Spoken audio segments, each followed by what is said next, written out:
এই সূরাটা হচ্ছে সূরা কাফিরুন। কোন সূরা? সূরা কাফির। সবাই জানি না সূরাটা?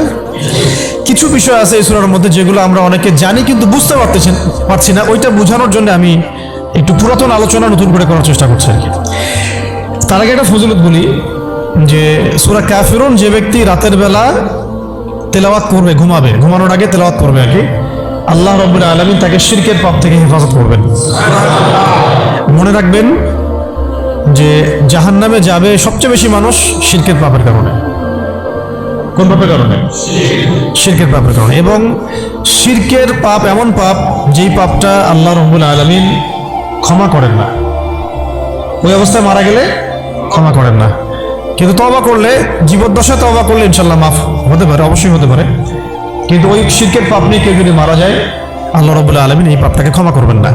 এটা সূরা নিসার মধ্যে অনেকবার বলা হয়েছে, ইন্নাল্লাহা লা ইয়াগফিরু আইয়ুশরাকা বিহি ওয়া ইয়াগফিরু মা দুনা যালিকা লিমান ইয়াশা। নিশ্চয় আল্লাহ রাব্বুল আলামিন শিরকের গুনাহকে মাফ করেন না, কিন্তু অন্য যে কোনো বড় গুনাহ হোক আল্লাহ পাক যাকে ইচ্ছা মাফ করতে পারেন, যাকে ইচ্ছা আল্লাহ মাফ করতে পারেন।